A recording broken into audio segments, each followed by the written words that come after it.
The preservation of embryos and juveniles is a rare occurrence in the fossil record. The tiny, delicate skeletons are usually scattered by scavengers or destroyed by weathering before they can be fossilized.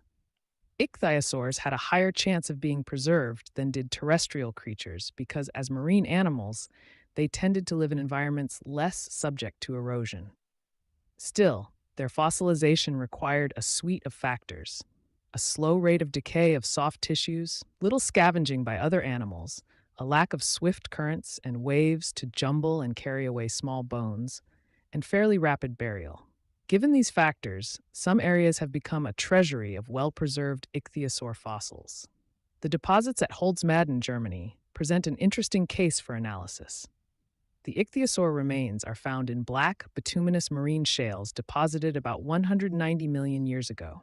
Over the years, thousands of specimens of marine reptiles, fish, and invertebrates have been recovered from these rocks. The quality of preservation is outstanding, but what is even more impressive is the number of ichthyosaur fossils containing preserved embryos. Ichthyosaurs with embryos have been reported from 6 different levels of the shale in a small area around Holzmaden, suggesting that a specific site was used by large numbers of ichthyosaurs repeatedly over time. The embryos are quite advanced in their physical development. Their paddles, for example, are already well formed. One specimen is even preserved in the birth canal. In addition, the shale contains the remains of many newborns that are between 20 and 30 inches long. Why are there so many pregnant females and young at Holzmaden when they are so rare elsewhere? The quality of preservation is almost unmatched, and quarry operations have been carried out carefully with an awareness of the value of the fossils.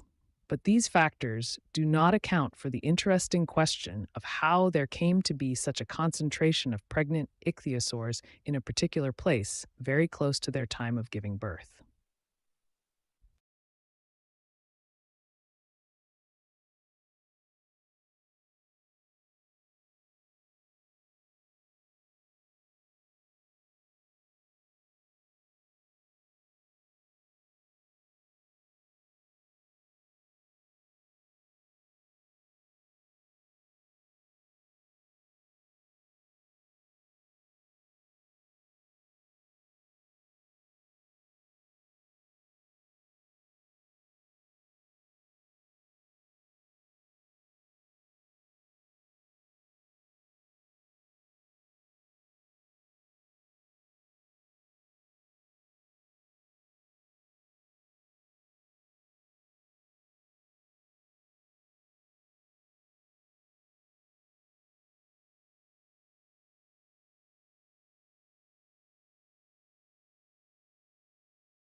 John, what's your favorite new word at the moment? Really, I don't have favorite new words, but let's say that one of my favorite new words is screenager, which is a young person or a teenager who spends a lot of time in front of the computer. Any other favorites, John? Some of those rather unpleasant words like splod, somebody who is socially inept, a splody person. But as I said, I don't really have favorite words because all words, as far as I'm concerned, are objects of scientific study. And where do these new words and phrases come from? Well, words come out of the culture that they represent and they describe. So if you've got a new development in medicine, for example, bird flu, then you'll get a new word coming out of that. If there's a military conflict, that may well bring all sorts of new words to the fore. Going back in time, the First and Second World Wars were times of great creativity of language because people from different countries met each other and exchanged their words, and words developed from there. So really words come from the playground, they come from politics, they come from any area of life because every area of life is changing from day to day. How do you keep up with the huge weight of new words you must have to evaluate? Well, it's not just me. We've got something like 60 editors working on the Oxford Dictionary. And we also have readers and word spotters throughout the world who are sending us information in. In the old days, they used to write them out on index cards when they came across some in books, but nowadays they tend to type them onto their computers and send them into the central computer here. It's an enormous issue, but one which we just about manage to keep under control. We don't include words just because we've seen one example of them. We have to wait for evidence of general currency to build up in our computer files before we start putting the word in the dictionary. So a lot of the time it's collecting data, letting it build up, and then reviewing it and seeing what you've got. And so that's how we manage the work.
At last month's meeting, you asked me to draw up a report about the possibility of keeping the Student Center open 24 hours a day.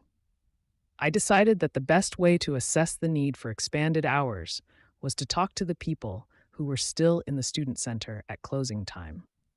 First, over the course of the 2 weeks, I interviewed more than 50 students as they left the Student Center at its regular closing time of 12 midnight. About 80% of them said they would prefer that the center stay open later.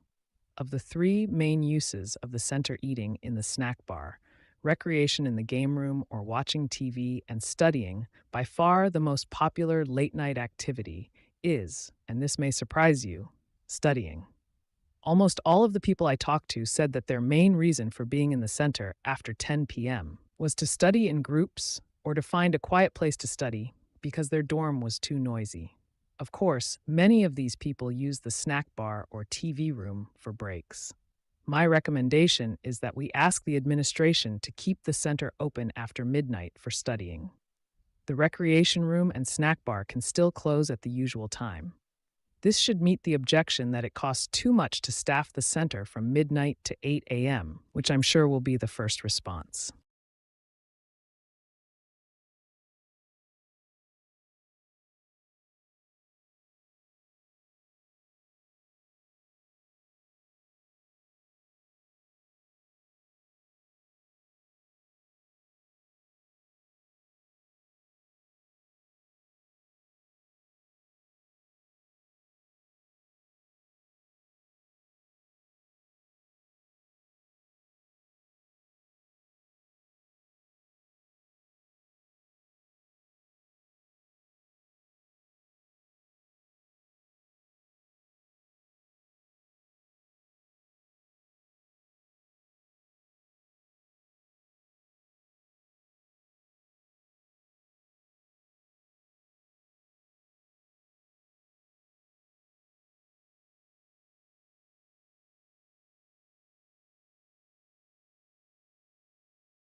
With the help of wealthy countries such as the US, Vietnam became the second largest coffee producer and exporter.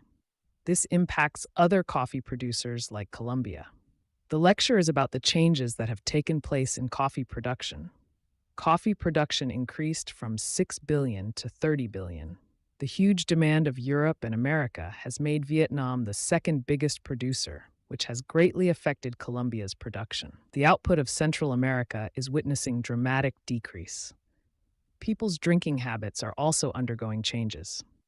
Coffee was introduced to Vietnam in 1857 by the French and slowly grew as a producer of coffee in Asia. The height of coffee production occurred in the early 20th century as small-scale production shifted towards plantations. By 2000, coffee production had grown to 900,000 tons per year. Price decreases, however, led annual production to drop to around 600,000 ton year in 2003.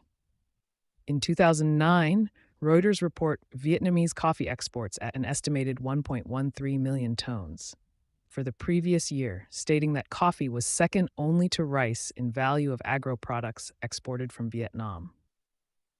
The country's 2013-2014 coffee crop is expected to be a bumper harvest of around million to 29.5 million 60-kilogram bags. Such a large production will add to a global oversupply of beans and will pressure coffee prices, which have lost about 10% since October 20. The country's coffee industry has taken a hit. Of the 127 local coffee export firms that operated in 2012, 56 have ceased trading or shifted to other businesses after having taken out loans they can't repay. A few firms, such as Vietnam's top coffee exporter, the Intermex Group, will benefit from the 2013 harvest. Intermex accounts for a quarter of the country's coffee exports and made $1.2 billion in revenue in 2012.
I'm a computer science and engineering professor here at Carnegie Mellon, and my research focuses on usable privacy.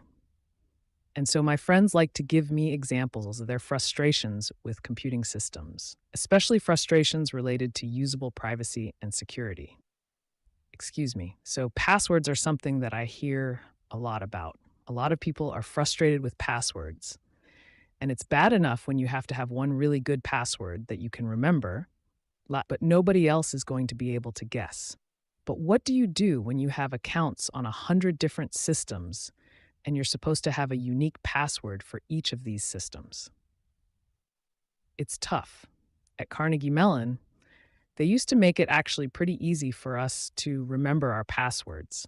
The password requirement up through 2009 was just that you had to have a password with at least one character. Pretty easy.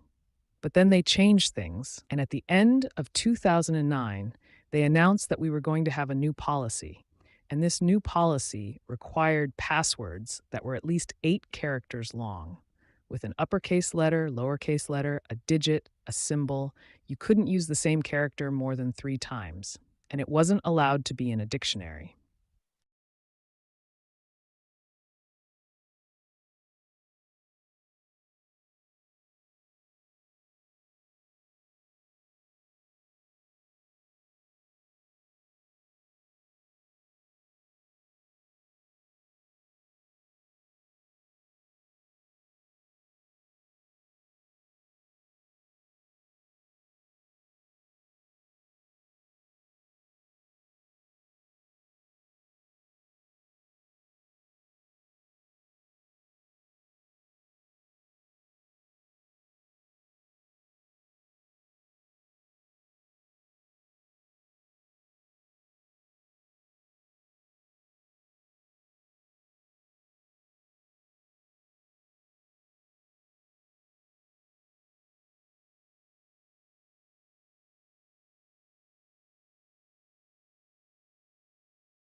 If you did, please give this video a thumbs up and subscribe to the channel for more PTE-related content. Don't forget to leave a comment below letting me know what you think, or if you have any questions. Thanks for watching. I will meet you soon at our next video.